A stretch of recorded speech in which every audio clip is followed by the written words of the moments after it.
So hi guys, நான் உங்களிடத்தில் Dandapani. So இன்றைக்கி வந்து Q&A, உங்களுடைய கேள்விகளுக்கு என்னுடைய பதில்கள்.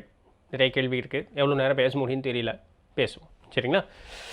ஓகே, ஸோ வீடியோஸ் கடைசி வரைக்கும் பாருங்கள். உங்களுடைய நல்ல கருத்துக்களை கீழே கமெண்ட்டில் தெரிவிங்க. அண்ட் வீடியோ பிடிச்சிருந்தா லைக் தட்டி விட்ருங்க, சப்ஸ்கிரைப் பண்ணாதவங்க பண்ணிடுங்க. தென் அந்த ஹை பட்டனை தட்டி விட்ருங்க, ஷேர் பண்ணுங்கள் சேனலையும் வீடியோஸையும்.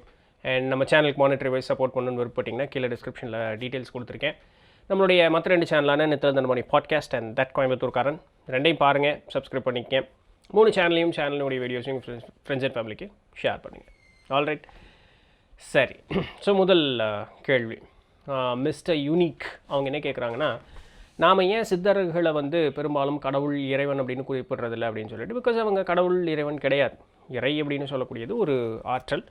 அந்த ஆற்றல் அப்படின்னு சொல்லக்கூடியதுலேருந்து பிரிஞ்சு வந்தது தான் நாம் அந்த இறைங்கிற ஆற்றலை உணரலாம், இறைங்கிற ஆற்றலோடு போய் ஒன்றரை கலந்துடலாம் சரிங்களா? அதற்காக நாம் வந்து இறைவன் அப்படின்னு சொல்லக்கூடிய அந்த தன்மையாக மாற முடியாது. நாம் வந்து இன்றைக்கி நம்ம கடவுளர்கள் அப்படின்னு கூப்பிடக்கூடியவங்களும் ஒரு வகையான பிறப்பு தான் சரிங்களா? ஆனால் உண்மை தெய்வம் அந்த நாம் வந்து இப்போது உருத்திரன், திருமால், பிரம்மன், அதுபோல் இருக்கக்கூடிய தேவியர்கள், அதுக்கப்புறம் தேவர்கள், இவங்க எல்லாமே சொல்கிறாங்களே, இவர்களும் ஒரு வகையான பிறப்பு தான். ஆனால் ஞானியர்கள் நமக்கு குறிப்பிட்டு சொன்ன, இப்போ சைவத்தில் வந்து சிவன், பார்வதி அப்படின்னு சொல்லக்கூடியவங்க வந்து உருவமாக காட்டப்பட்டாலுமே அதற்குள்ள அந்த தோத்திர நூட்களுக்குள்ள மறைமுகமான பொருள் இருக்கும். சாத்திர நூட்கள் அது வெளிப்படையாக சொல்லும். அந்த சிவன்னு சொல்லக்கூடியது வந்து அந்த இறைன்னு சொல்லக்கூடிய அனைத்திற்கும் அப்பாற்பட்டு இருக்கக்கூடிய தன்மை. சக்தின்னு சொல்லும் பொழுது அந்த ஒரு அசைவு ஏற்பட்டு அந்த அசைவு ஒரு படைப்பிற்கு காரணமாகுது பார்த்திங்களா, அது சக்தி. அப்போ நாம் எல்லாருமே சக்தியினுடைய நிலையாக தான் இருக்கும். இதை தான் சாக்தம் சொல்லுது சரிங்களா? சக்தி வழிபடுபவர்கள் இதை தான் சொல்கிறாங்க, எல்லாமே சக்தி தான். ஆமாம், எல்லாமே சக்தி தான். நாம் இந்த சக்தியின் மூலமாக தான் சிவத்தை போய் அடைய முடியும். தாய் தான் வந்து தகப்பனுக்கு வழிகாட்டுவோம். அவன் தான் உன் அப்பான்னு சொல்கிறதுக்கு தாய் தான் வேணும் சரிங்களா? ஸோ இதுதான் அந்த ஆதியில் அப்படி தான் இருந்தது. இங்கே மனித நிலை வரைக்கும் அது அப்படி தான் இருக்குது. இதே வைணவத்திற்கு போகும் பொழுதும் திருமால்னு சொல்லக்கூடியவர் அனைத்துமானவர். அவர் வந்து பேசாமல் அப்படி சயன கோலத்தில் தான் இருப்பார். சிவனும் சயன கோலத்தில் தான் அவர் வந்து தியான நிலையில் இருப்பார். ஆண் உருவம் அசையாமல் இருக்கும், அதுதான் பிரம்மம்னு சொல்லக்கூடியது. பெண்ணுருவம் அசைந்து கொண்டே இருக்கும், அதுதான் சக்தி நிலைன்னு சொல்லக்கூடியது சரிங்களா? இதே பிரம்மான்னு பார்த்தாலும் பிரம்மாவும் தியானத்தில் தான் இருப்பார். சரஸ்வதி தேவி அவங்க வந்து கண் விழித்து இருக்கக்கூடிய அந்த ஒரு நிலையில் தான் இருப்பாங்க. அப்போது இது வந்து உருவமாக சொல்லப்படும் பொழுது உருவமாக இவர்கள் இருக்கிறார்களா அப்படின்னு கேட்டால் இருக்கிறார்கள் அப்படின்னு சொல்லி நம்மளுடைய சமயம் சொல்லுது. இவர்களையெல்லாம் படைத்த ஆதி தெய்வம்னு சொல்லக்கூடிய அது வந்து விளக்கத்திற்கு அப்பாற்பட்டு இருக்கக்கூடிய தன்மை அப்படின்னு சொல்லக்கூடிய அந்த காரணத்தினால அவர்களை வந்து நமக்கு புரிஞ்ச மாதிரி அந்த பெயர்கள் உருவம் கொடுத்து நமக்கு சொல்லியிருக்காங்க. ஸோ நூலை வந்து இப்படி பகுத்து பார்ப்பதற்குண்டான அந்த தன்மை அப்படிங்கிறது நமக்கு தெரியணும். அங்கே உருவத்தோடு சொல்லிட்டாங்க, உடனே உருவம்னு எடுத்துக்கூடாது. உருவமாக இருக்கக்கூடியவர்களும் உண்டு, அவர்களையே படைத்த அந்த ஒரு ஆதி சக்தி அப்படிங்கிறது ஒன்று உண்டு. அந்த ஆதி சக்தியை தான் இறைன்னு நம்ம சொல்கிறோம் சரிங்களா? அதுதான் தெய்வம், அதுதான் பிரம்மம், அதுதான் சிவம், அதுதான் வந்து திருமால். ஸோ அந்த ஆதி சக்தின்னு ஒன்று இருக்குது. அதிலிருந்து தான் வந்தோம், அதனோடு போய் கலந்துடலாம். அதற்காக நாம் அதுவாவது கிடையாது. ஸோ அதனோடு கலந்து மீண்டு மக்களுக்காக வரக்கூடிய பெரியவர்கள் உண்டு, அதனோடே கலந்த பெரியவர்களும் உண்டு. இவர்களை தான் நம்ம வந்து சித்தர்கள், ரிஷிகள், யோகியர்கள், ஞானியர்கள், முனிவர்கள்னு இப்படி பல வாராக நம்ம சொல்கிறோம். அதனால் அவர்களை வழிபடுவது அப்படிங்கிறது கிடையாது, அவர்களே அதை வந்து ஒப்புக்கொள்வதே கிடையாது. இறை அதுக்கு மட்டும்தான் அந்த வழிபடக்கூடிய அந்த ஒரு நிலை அப்படிங்கிறது இறைக்கு மட்டும்தான் இருக்குது.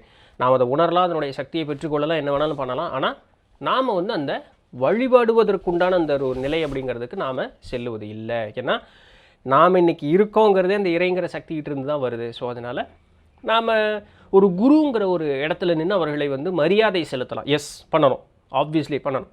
பட் அதற்காக தெய்வத்தோடு அவர்களை ஒப்பிடுவது இல்லை, அது அவர்களே வந்து ஒப்பிட்டு கொள்ளுவது இல்லை. நான் வந்து அந்த நிலை அடைஞ்சிட்டேன் இல்லை, அதனால நான் சாமின்னு அவர்களே ஒரு காலம் அதை சொல்லுவதும் கிடையாது. அப்போ இன்றைக்கி ஒரு வேளை மக்கள்லாம் ஏன் வழிபடுறாங்கன்னு கேட்க வரீங்களா? சுயநலம் தான். அங்கே போய் என்னது கேட்க போகிறாங்க? ஞானம் கொடுன்னா கேட்க போகிறாங்க. ஞானம் கொடுன்னு கேட்கும்பொழுது அவர்களை குருவாக பார்க்கக்கூடியவர்கள். குருங்கிறவர் மேலே குரு பக்தி தான் இருக்கும், அது வழிபாடு கிடையாது. குருவிடம் வந்து ஞானத்திற்காக வேண்டி நிற்பது வேறு. ஒரு ஞானிகிட்ட போயிட்டு குழந்தை கொண்டா, புருஷன் கொண்டா, பொண்டாட்டி கொண்டான்னு கேட்குறதுங்கிறது வந்து அறியாமை தான் சரிங்களா? மஞ்சுளா அவங்க என்ன கேட்குறாங்க அப்படின்னு சொன்னால், இன்றைக்கி வந்து நிறைய துறைகள் இருக்குது, விளையாட்டுத்துறையோ, இசையோ, இல்லை தொழில், இந்த மாதிரி பல துறைகள் இருக்குது. இதில் வந்து நிறைய பேர் வந்து அதில் வெற்றி அப்படிங்கிறது காண்பதில்லை. எல்லாரும் முயற்சி செய்கிறாங்க, ஆனாலுமே நிறைய பேர் வெற்றி அப்படிங்கிறது காண்பதில்லை. பெருசாக எந்த ஒரு பேக்ரவுண்டு சப்போர்ட் அப்படிங்கிற மாதிரியெல்லாம் எதுவும் இல்லை அப்படின்னு சொன்னாலுமே ஒரு சிலர் தான் வெற்றி காண்றாங்க. பேக்ரவுண்ட் சப்போர்ட் இருக்கிறவனும் இல்லாதவனும் ஒரு சிலர் தான் வெற்றி காண்றாங்க. பெருவாரி வெற்றி காணுவதில்லை. ஏன் அப்படின்ட்டு நாள் நேரம் அப்படிங்கிறது ரொம்ப ஈஸியான ஒரு விளக்கம். சரியான நேரம், சரியான நாள், சரியான அறிவு, அதற்குண்டான நேரத்தில் நாம் அந்த இடத்துல இருக்கும் பொழுது அதற்குண்டான அந்த ஒரு செயல் அப்படிங்கிறது நடக்கும். இதை விவரித்து சொல்லணுன்னா கொஞ்சம் நேரம் எடுக்கும். நான் முடிஞ்ச அளவுக்கு சின்னதாக சொல்கிறேன், சரிங்களா? எல்லாமே நாள் நேரம் தானா? கண்டிப்பாக நாள் நேரம் தான். இப்போ ஒரு விளையாட்டு வீரர் எடுத்துக்குமே. ஒரு ஓட்டப்பந்தயத்தில் இருக்கக்கூடிய ஒரு விளையாட்டு வீரர் 8 பேர் இருப்பாங்க, சரிங்களா? அந்த ஒரு களத்தில் வந்து 8 பேர் நிற்பாங்க. இப்போ அந்த 8 பேர்த்தில் 7 பேர்த்தை தோற்கடிக்கக்கூடிய அந்த ஒரு முழுமையான வலிமை கொண்ட ஒரு வீரர் அந்த இடத்துல இருக்கிறார். அவர் தான் பெரிய ஆள் அப்படிங்கிறவர் வந்து எல்லாத்துக்குமே தெரியும். ஆனால் அன்னைக்கு காலையில் அவருக்கு வரும்பொழுது ஏதோ சிறு மன உளைச்சல், உடலில் கூட ஒன்றும் சுளுக்கு வந்துருச்சு அதுன்னு சொல்லணும், மன உளைச்சல் ஏதோ ஒன்று மனசில் அவர் ஒரு நெருடல் அப்படி இருக்குது. அவர்னால் அந்த களத்தில் அவருடைய அந்த கவனத்தை முழுக்க செலுத்த முடியலை. என்ன ஆகும்னு நினைக்கிறீங்க? எல்லாருக்குமே தெரியும், பல லட்சம் பேர் பல கோடி பேர் பார்க்கக்கூடியவர்களுக்கு தெரியும் அந்த 7 பேர்த்தையும் இந்த ஒருவர்னால் வீழ்த்து விட முடியும்னு சொல்லிட்டு. ஆனால் அந்த ஒருவருக்கு அன்னைக்கு மனம் சரியில்லை, புத்தி வந்து ஒரு ஒழுக்கமாக வேலை செய்யலை, அந்த களத்தின் மீது அவருக்கு கவனம் இல்லை. என்ன ஆகும்? அவரால் ஜெயிக்க முடியாது. ரொம்ப எளிமையாக நம்ம புரிஞ்சுக்கக்கூடிய ஒரு விஷயம். அப்போது ஒரு காரியம் செய்கிறோம் அப்படின்னு சொன்னால் அந்த காரியத்திற்கு உண்டான முழுமையான திறன் நம்மகிட்ட இருக்கணும், உடல் வலு இருக்கணும், கவனம் அந்த இடத்துல சிதறாமல் அந்த இடத்துல ஒரு நிலையிலேயே இருக்கணும். ஸோ இதெல்லாமே நம்மளுடைய திறனில் தான் வந்து இருக்குது. இதற்கு எல்லாத்திற்கும் அப்பாற்பட்டு இருக்கக்கூடியது பாக்கியம்னு சொல்லக்கூடிய நம்மளுடைய அந்த ஒரு லக் ஃபேக்டர் அப்படின்னு ஒன்று இருக்குது பார்த்தீங்களா? அது ரொம்ப ரொம்ப முக்கியம். இது வந்து நம்மளுடைய கட்டுப்பாட்டிற்கு அப்பாற்பட்டு இருக்கக்கூடிய நம்மளுடைய இந்த அண்டத்தினுடைய சக்தி, நம்மளுடைய உறுதித்தன்மைக்கு கிடைக்கக்கூடிய ஒரு என்ன சொல்கிறது பரிசு. அது முன் செய்த புண்ணியத்தினுடைய பலனை நாம் அனுபவிக்கக்கூடிய, அது எப்போ வரும்னு நமக்கு தெரியாது. அது நடந்ததுன்னா அதனால தான் அதுக்கு பேர் லக். நம்மளால் ப்ரெடிக்ட் பண்ண முடியாது. சோதனம் பண்ணும், பட் அது எல்லாருனாலையும் முடியறதில்லை, எல்லா நேரத்துலையும் முடியறதில்லை இல்லைங்களா? ஸோ அதுவும் கூட சேரணும். ஒரு பாக்கியமும் ஒரு வகையான ஒரு ஃபேக்டர் தான். நமக்கு வந்து அதை ஈஸியாக ப்ரெடிக்ட் பண்ண முடிய மாட்டேங்குது, அதை வந்து தூளமாக காட்ட முடிய மாட்டேங்குது, அது விளக்க முடியல அப்படிங்கிறதுனால என்னங்க அப்படி அதெல்லாம் சும்மா சப்பக்கட்டணும் கிடையவே கிடையாது. அதிர்ஷ்டம் பாக்கியம்னு சொல்லக்கூடியதும் ஒரு முக்கியமான ஒரு துணைக்கோள் தான் நாம் வெற்றி கொள்வதற்கு அப்படிங்கிறது. அப்போ இது எல்லாம் சேரும் பொழுது ஒரு மனிதன் வெற்றி பெறான். சும்மா அப்படி ரேண்டமாக வெற்றி பெறுவது. இது போக அவனோடு சேர்ந்து இருக்கக்கூடியவர்கள், அவனுடைய சுற்றுச்சூழல், இது எல்லாமே ஒரு மனிதனை வந்து உயர்த்துவதற்கு பெருவாரியான செயல்பாடுகள் அப்படிங்கிறத செய்யும். இதில் எல்லாத்தையும் அப்படி ஒரே ஏற்ற இறக்கங்கள் இருக்கலாம் வாழ்க்கையில், தடை இல்லாமல் யாரும் மேலே வர்றது அதை சொல்ல வரல. அதை கையாண்டு சரியாக பயணிக்கக்கூடிய அந்த ஒரு புத்தி ஒருத்தன் இருக்கும் பாருங்க, அவன் தான் வெற்றி பெறுவான். நிறைய பேர் இந்த தடத்தில் வந்து வீழ்ந்துருவாங்க. வீழாமல் முட்டி மோதி போகிற பாருங்க, புலம்பவே மாட்டான். அப்படி உடஞ்சாலும் திரும்ப மீண்டும் வெளியே வருவான். இந்த ஹீரோ ஏதாவது பஞ்சு டைலாக் பண்ணுற மாதிரி ஏதாவது யோசிச்சுக்கங்க.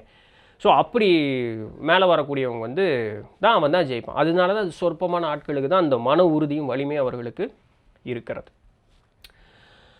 பின்ன அவங்க மறுபடியும் என்ன கேட்குறாங்கன்னா, ஏன் வந்து இந்த குலம் அதற்கு கீழே உபகுலம் அப்படிங்கிற மாதிரியெல்லாம் வந்து பிரிச்சுருக்காங்க?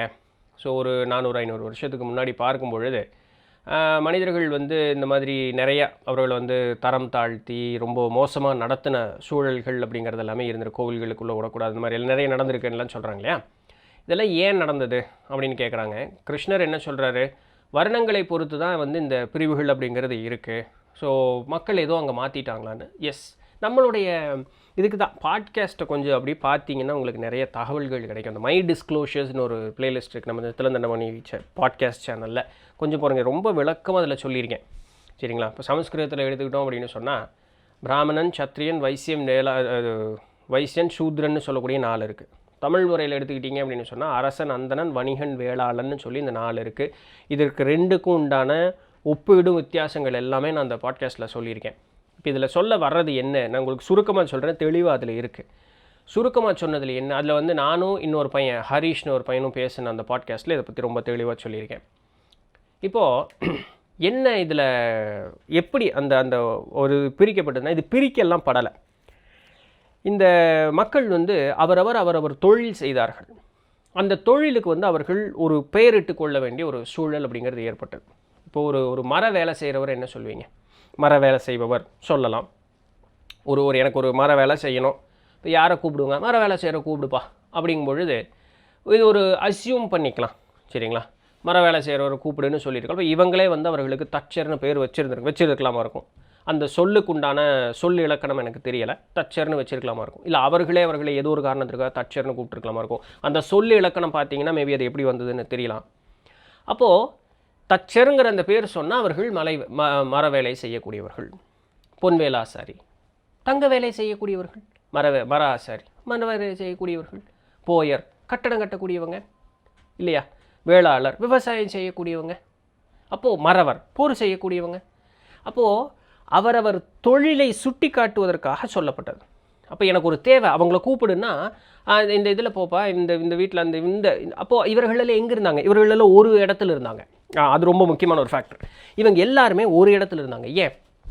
ஏன்னா ஒருத்தருக்கு ஒருத்தர் ஒரு தொழில் செய்யக்கூடியவர்கள் ஒரு இடத்துல இருந்தால் ஏதாவது ஒரு இதுன்னா டக்குன்னு அந்த இடத்துல போய் அவங்களை ஈஸியாக கூப்பிட முடியும். இப்போது விவசாயம் செய்யக்கூடியவர்கள் எங்கே இருப்பாங்க?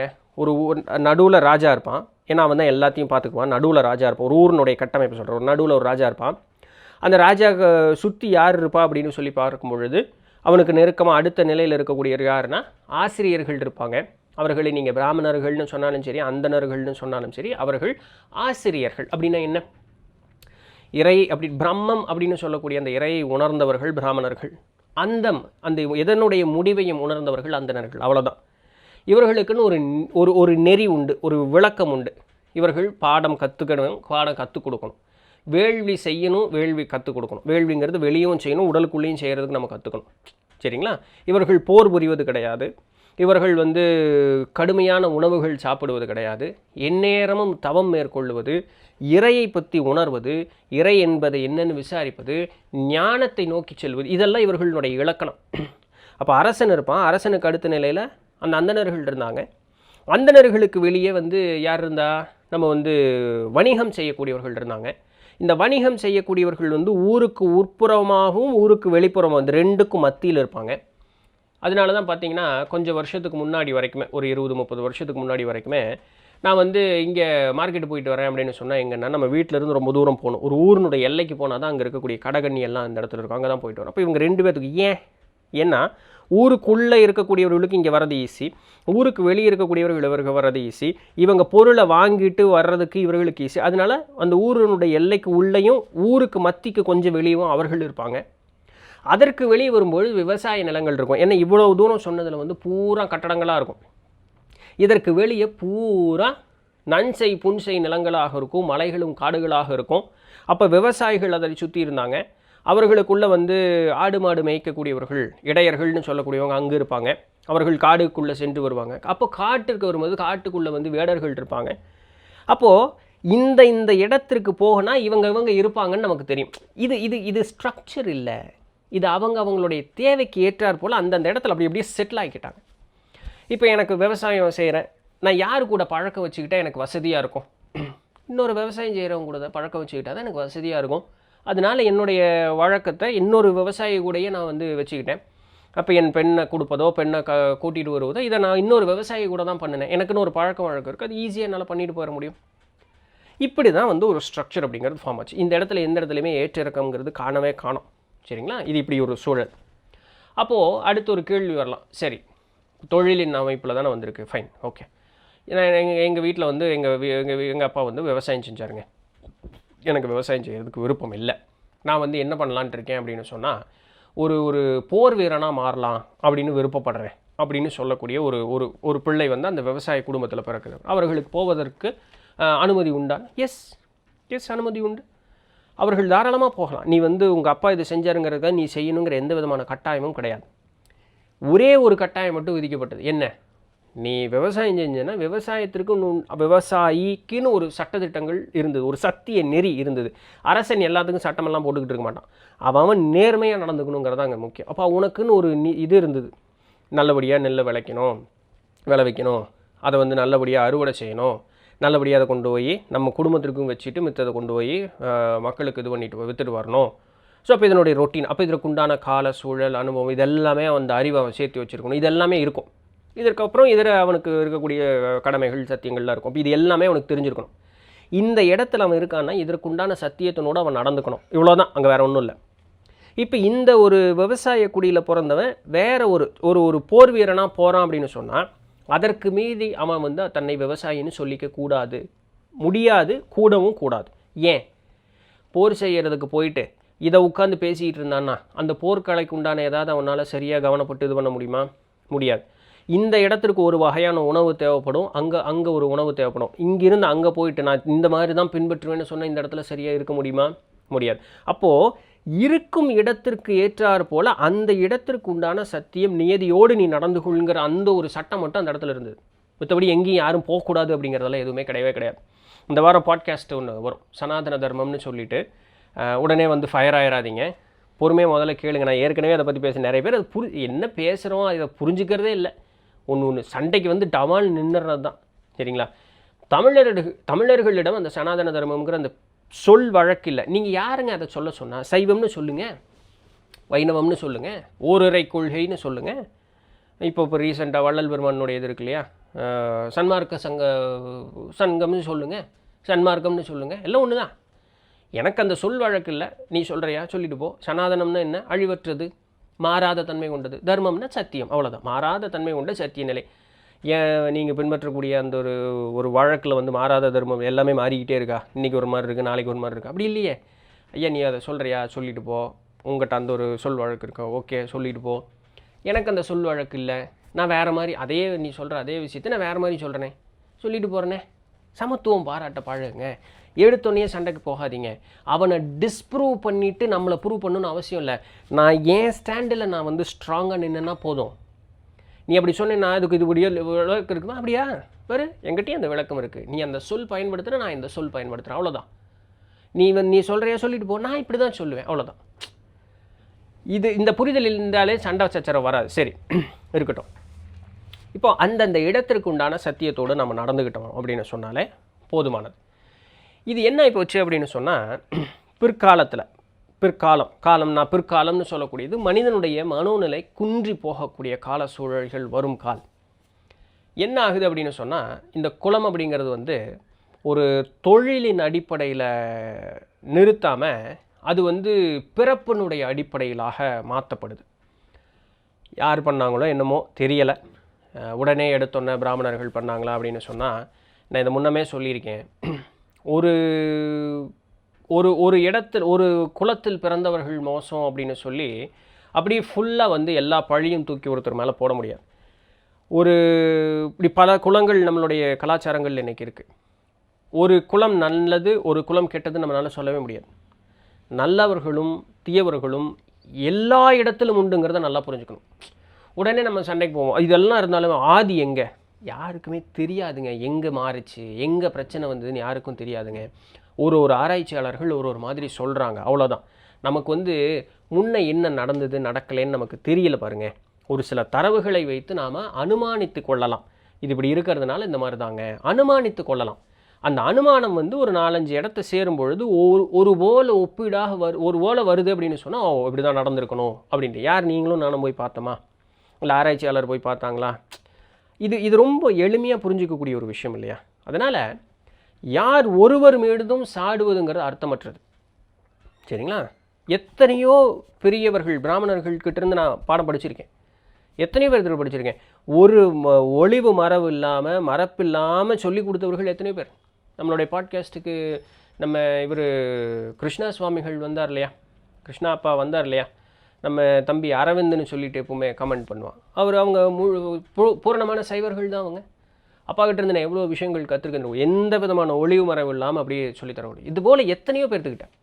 நம்மளுடைய இசை ஞானின்னு சொல்லக்கூடிய இளையராஜா, அவருடைய குரு யார்? ஒரு பிராமணர் தான்.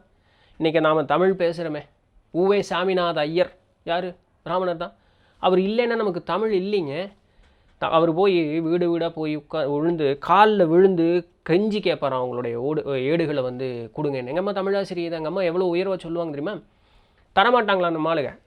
போகிக்குன்னு சொல்லிட்டு ஆற்றுல தூக்கி போடுவாங்களாம், நெருப்பில் தூக்கி போடுவாங்களாம். அது எரி அவர் போய் அதை எடுப்பாராம், தட்டி தட்டி எடுத்து இது பண்ணுவார். ஆற்றுல போகும்பொழுது வெள்ளம் வந்துட்டு இருக்கும்போது அந்த பக்கம் ஆற்றுக்குள்ளே நின்றுட்டு அந்த ஓடி வர அடித்து வரக்கூடிய அந்த ஏட்டு சுவடிகள் எல்லாம் வாரி வாரி எடுத்து அப்படி சேர்த்துனதுங்க இன்றைக்கி நம்ம கையில் இருக்கக்கூடியது. அதே பிராமணர் தான். தவறு அப்படின்னு சொல்லி ஒருத்தர் மேலே திணிக்கக்கூடாது. ஒரு சிலர் இன்றைக்கி கட்சியினுடைய ஒரு சில இதுக்காக தேவைக்காக இது பண்ணுறாங்க. அதெல்லாம் அறியாமையினால் பண்ணுறது. இப்போது இன்றைக்கி நம்ம முதலமைச்சராக இருக்கக்கூடிய திரு விஜய் அவர்கள், அவர் வந்து ஒரு சோதிடருக்கு வந்து ஒரு பொறுப்பு கொடுத்தார். சரியோ தவறோ அது வேறு ஒரு டிபேட்டு, சரிங்களா? அவருக்கு அரசு பதவி கொடுத்தது சரி, அதெல்லாம் அது வேறு ஒரு பக்கம் விட்டுருவோம். ஆனால் இன்றைக்கி அதை மறுத்து பேசக்கூடிய ஒரு சில கட்சிகள் என்ன சொல்கிறாங்கன்னா, சோதிடம் அப்படிங்கிறது பொய், சோதிடம் அப்படின்னு சொல்லக்கூடியது மூட நம்பிக்கை அப்படிங்கிறாங்க. அது பொய்யும் கிடையாது, அது மூட நம்பிக்கையும் கிடையாது. ஆனால் எதிர்ப்பவர்களுக்கு முதல்ல இது உண்மையான்னு தெரியுமா அப்படிங்கிறது தெரியலை. நல்லா புரிஞ்சுக்கணும். கடவுளை எதிர்ப்பவன் மறைமுகமாக கடவுளை வேண்டுகிறான். சோதிடம் என்ற கலையை எதிர்ப்பவன் மறைமுகமாக சோதிடர்கள் அனைவரையுமே வைத்திருக்கிறான். ஆனால் பொதுமக்கள்கிட்ட அவன் வந்து பேசுகிறது வித்தியாசமாக இருக்குது. அப்படி அவ்வளோ சீக்கிரம்லாம் யாரையும் நம்பிடக்கூடாது.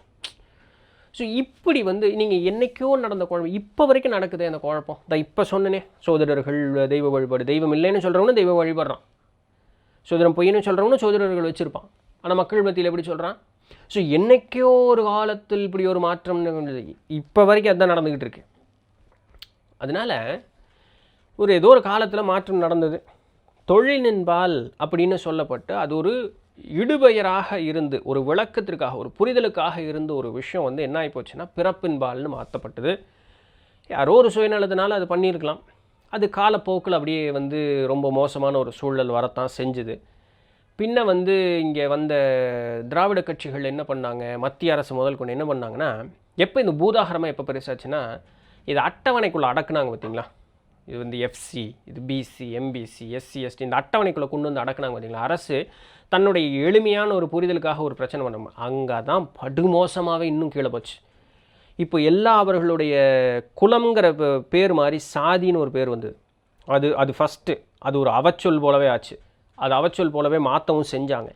பின்ன இந்த அட்டவணைக்குள்ளே கொண்டு வந்தாங்க பாருங்க. இந்த அட்டவணைக்குள்ளே கொண்டு வந்ததுக்கப்புறம் என்ன ஆகி போச்சுன்னா, எஃப்சினா உயர் சாதி, பிசினா ஓகே, எம்பிசினா அப்படிங்கிற மாதிரி ஒரு ஆகிப்போச்சு. எஸ்சி எஸ்டினா மதிக்கிறதே கிடையாது.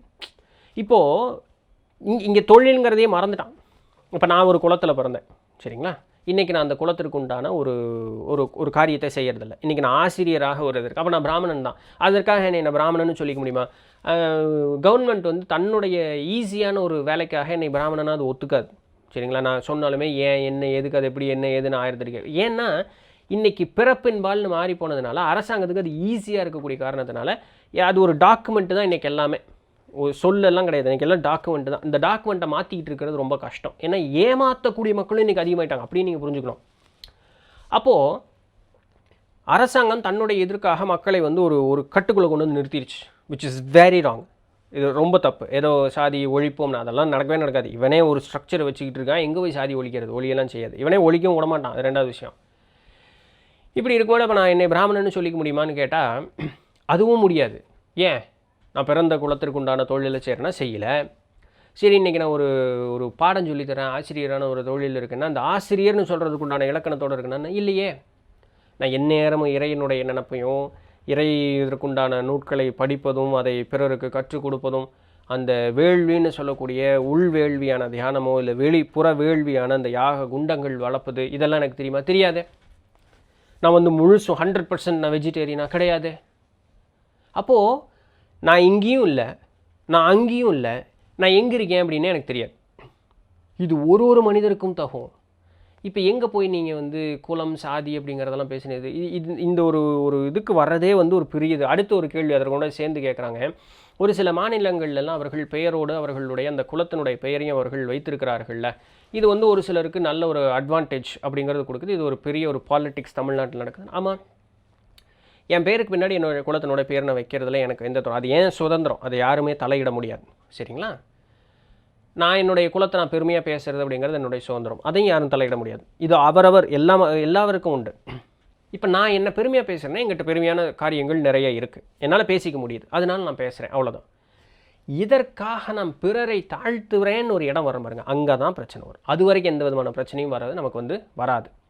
அப்படி அவர் ஒரு காரியம் செய்யலாம்னா செய்யக்கூடாது, அறவே கூடாது. அங்கே அதுதான் மனிதாபிமானம் அற்ற ஒரு செயலாக அந்த இடத்துல மாறுது. அந்த ஒரு காரியம் வந்து யாருமே செய்யக்கூடாது. உங்கள் பேருக்கு பின்னாடி உங்களுடைய குலத்தினுடைய பேர் வச்சுக்கோங்க, உங்கள் பேருக்கு உங்களுடைய குலத்தை பற்றி உயர்வாக பேசுங்க, என்ன வேணாலும் பண்ணுங்கள். அதெல்லாம் உங்களுடைய விருப்பங்க. அது யாரும் எங்கேயும் தலையிட முடியாது. வெளி மாநிலங்களுக்கு என்னங்க, நீங்களே வேணாலும் வச்சுக்கோங்க, போங்க கெசட்டில் கொடுத்துக்குங்க, மாற்றிக்குங்க, உங்கள் குழந்தைகளுக்கு பேர் வைங்க, அதற்கேற்றார் போல் அதெல்லாம் பண்ணிட்டு போங்க.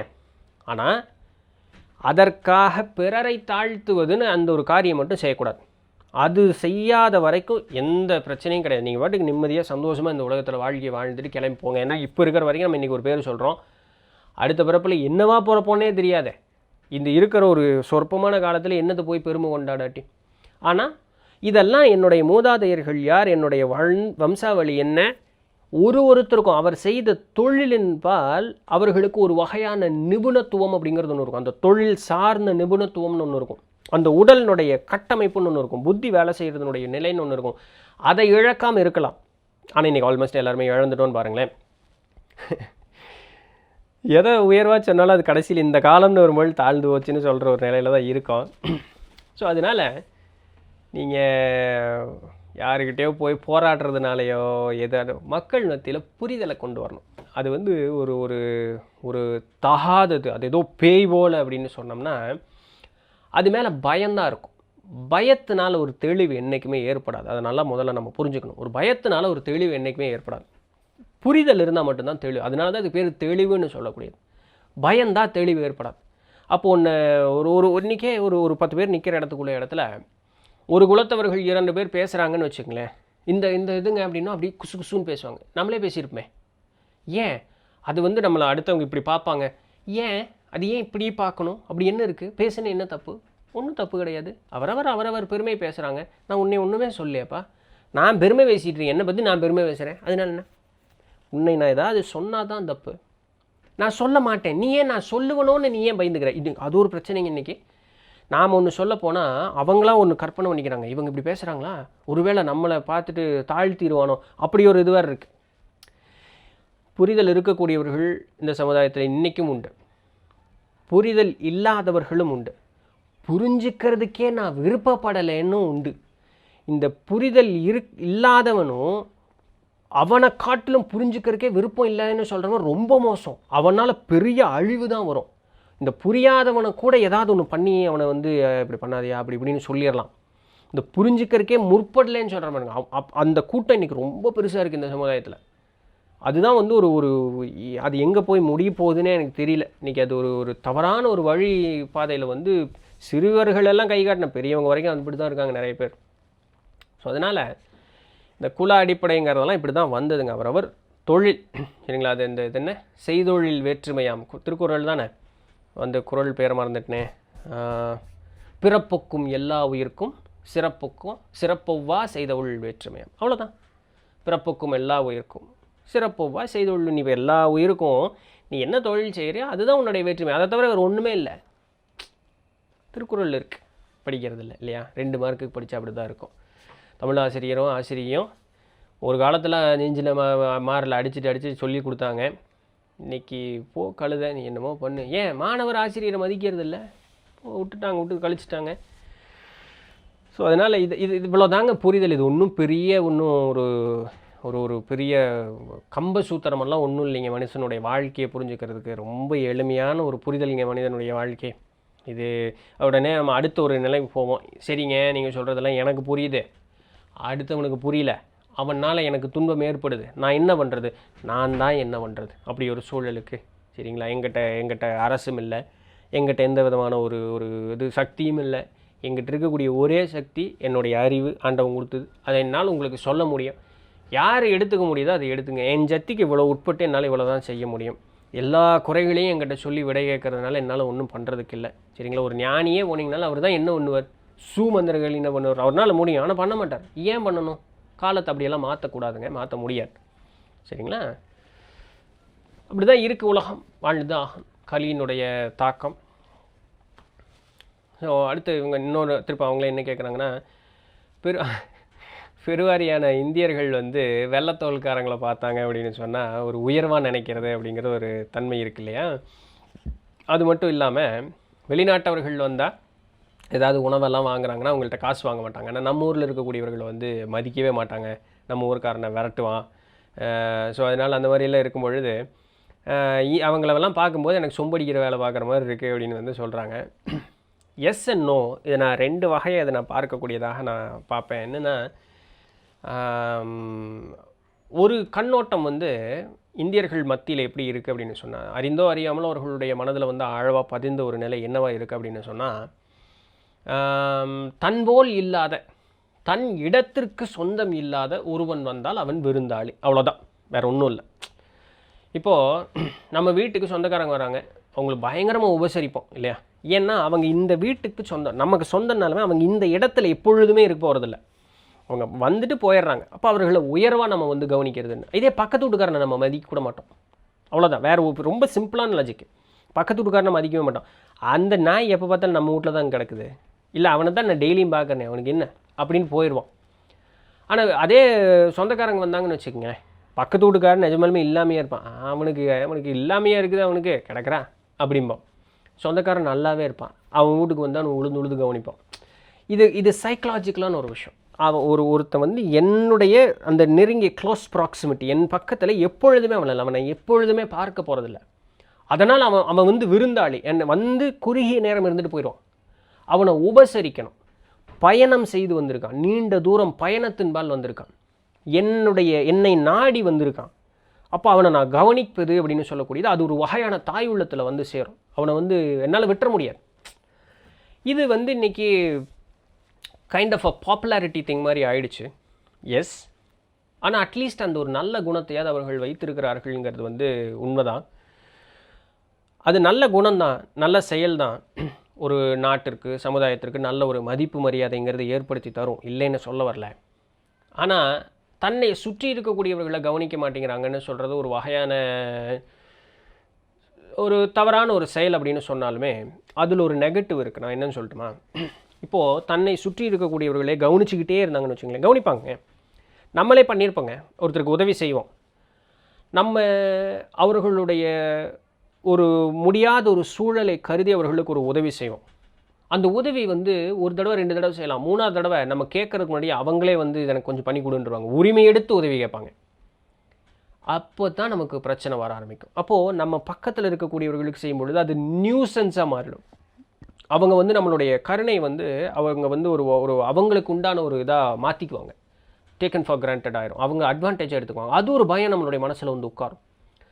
அப்போது ஒருத்தர் வந்து இல்லாதவர்களுக்கு உணவு அளிச்சுக்கிட்டு இருந்தீங்கன்னு வச்சுங்களேன், அந்த இல்லாதவனாகவே கடைசி வரைக்கும் இருப்பான். அவன் உணவு வந்து எனக்கு எப்படி இருந்தாலும் கிடச்சிருது. இன்றைக்கி ஏன் கோயில் குளங்களை சுற்றி நிறைய பேர் வந்து இல்லாதப்பட்டவங்கள வந்து உட்கார்றாங்க? அவங்கன்னா உழைக்க முடியாதவங்களாக இருக்காங்க, அப்படியும் இருக்காங்க. நான் அவங்கள சொல்ல வரல, அவங்கள தவிர்த்து நல்ல திடகாத்திரமாக இருக்கக்கூடியவர்கள் ஏன் போகிறாங்க? உடனே சன்னியாசிகள் நிறைய பேர் இருக்காங்க. புரிஞ்சுக்கணுங்க, நான் சொல்லாத ஒரு சில வார்த்தைகளையும் புரிஞ்சுக்கணும். சன்னியாசிகளை விட்டுருவோம், நம்ம வந்து உடலால் இயலாதவர்களை விட்டுருவோம், பிழைக்கிறதுக்கு முடியல, வயசாகி போச்சு, வீட்டிலேருந்து விரட்டி விட்டாங்க அப்படிலாம் இருக்குல்ல, அவங்கள விட்டுருவோம், இவங்களெல்லாம் விட்டுருவோம். நான் சொல்கிறது யாருன்னா, நல்ல உடல் வலுவோட நல்ல ஒரு தன்மையோடு இருக்கக்கூடியவன் உழைப்பதற்கு சோம்பேறித்தனப்பட்டுட்டு சோறு கிடைக்குதுங்கிறதுக்காக தன்னுடைய ஆயுசை கழிக்கிறதுக்கு ஒரு இடத்துல போய் உட்காரணும். நான் அவனை மட்டும்தான் சொல்கிறேன். அவனை மாதிரி இருக்கிறதுக்கு நீங்கள் உதவி செய்யலாமா? செய்யக்கூடாது. அவன் கடைசி வரைக்கும் உங்கள்கிட்ட இருந்துக்கிட்டே இருப்பான், காசை வாங்கிட்டு சோத்தை வாங்கிட்டு அப்படியே இருப்பான் அவன் பாட்டுக்கு. நீங்கள் கொடுக்கலன்னு உங்களையே திட்டவும் செய்வான். இதனால தான் தன்னை சுற்றி இருக்கக்கூடியவர்களுக்கு பெருசாக அவங்க வந்து நம்ம எதுவும் செய்கிறது அப்படிங்கிறது போகிறதுக்குங்கிறது கிடையாது. ஒரு வழியாக அவன் ஏமாத்துறான்டா அப்படின்ட்டு அவன் போயிடுவான். ஆனால் வெளியே புதுசாக பார்க்குறவனுக்கு ஐயோ பாவம், அவன் பாவம் இல்லைடா, அவன் ஏமாத்துறான்டா, பொய் சொல்கிறான்டான்னு கேட்க மாட்டான். வெளியிலேருந்து வந்தவன், வெளியிலேருந்து பார்க்குறவன். இப்படியெல்லாம் நிறைய இருக்குங்க. நம்ம அப்படியே ஒரு காரியத்தை டக்குன்னு பார்த்தோன்னா ஒரு முடிவு அப்படிங்கிறதுக்கு வர முடியாது, வரவும் கூடாது. சரிங்களா? சொம்படிக்கிற வேலையில் நடக்குது தான், இல்லைன்னுலாம் சொல்ல முடியாது. நம்மளால் பண்ணுறதெல்லாம் பண்ண தான் செய்கிறாங்க. பட்டு நான் சொன்ன இத்தனை ஃபேக்டர்ஸும் இருக்குது பாருங்களேன். ஸோ அதனால் இதெல்லாம் ஒரு எல்லாமே வந்து ஒரு சைக்கலாஜிக்கலான இம்பேக்ட் தாங்க. மனதிற்கு உள்ளிருந்து வரக்கூடிய அந்த மனோநிலையில் நடக்கக்கூடிய விஷயந்தான். எத்தனையோ பேர் வந்து இப்போ நான் கோயம்புத்தூர்காரன், இங்கே வந்து ரொம்ப தாயுள்ளத்தோடு இருக்கக்கூடியவர்கள் எல்லாமே நிறைய பேர் வந்து இன்றளவும் உண்டு. ஆனால் வெகுவாக அவர்களுடைய அந்த ஒரு எண்ணிக்கைங்கிறது குறைஞ்சி போச்சு. ஏன்னா அவர்களுடைய அந்த ஒரு வெகுளித்தனம் அப்படிங்கிறது வந்து நிறைய பேர் தவறாக பயன்படுத்திட்டாங்க. இந்த மண்ணிற்கு சொந்தமானவனே அவர்களை வந்து தவறாக பயன்படுத்தினா, வெளியூர்காரங்க வந்தவங்க அந்த மாதிரி பண்ணாங்க. இந்த மாதிரிலாம் நிறைய நடக்கும்போது வேறு வழி இல்லை, தன்னை தற்காத்து கொள்ள வேண்டுங்கிற ஒரு சூழல் வரும்பொழுது அந்த வெகுளித்தனம் அவனுக்கு வந்து உதவி செய்யாதுங்கிறத அவன் புரிஞ்சுனா அவனும் அந்த மூர்க்கமான ஒரு தன்மைக்கு போயிடுறான் பாருங்களேன். தவறு பண்ணக்கூடாது, அரசனுடைய நீதி இதெல்லாம் நடக்காமல் பார்த்துக்கிறதுங்கிறது. இன்றைக்கி அரசரே கிடையாது, மந்திரிகை தானே இருக்காங்க, அந்த லட்சணத்தில் தான் இருக்கும், ஒன்றும் பண்ணுறதுக்கு இல்லை. சரிங்களா? அதனால் பேசணுன்னா பேசிக்கிட்டே இருக்கலாம். நான் இவ்வளோ தூரம் சொன்னதே முதல்ல எத்தனை பேர்த்துக்கு புரிஞ்சுது அப்படிங்கிறதே வந்து எனக்கு தெரியல. புரிஞ்சுதுன்னா சந்தோஷம். இத்தனையும் நான் மஞ்சுளா மேடமுக்காக மட்டும் சொல்லலை, பொதுவாக எல்லாத்துக்கும் தான் சொல்லிக்கிட்டு இருக்கேன். சரிங்களா? ஸோ போதும்னு நினைக்கிறேன், இதே நிறைய பேசிட்டோம். பின்ன ஒரு இது பார்ப்போம், பின்ன அடுத்த பதிவில் இதில் ஒன்று பார்ப்போம். ஸோ தான் இன்றைக்கு உண்டான பதிவு பிடிச்சிருந்திருக்கும், இன்ஃபர்மேட்டிவாக இருந்திருக்கும் நம்புகிறேன். அடுத்த பதிவில் சந்திப்போம். அது வரையும் தொடர்ந்து நினைந்திருங்கள். நான் உங்களிடத்தில் இருந்து பண்ணி நன்றி.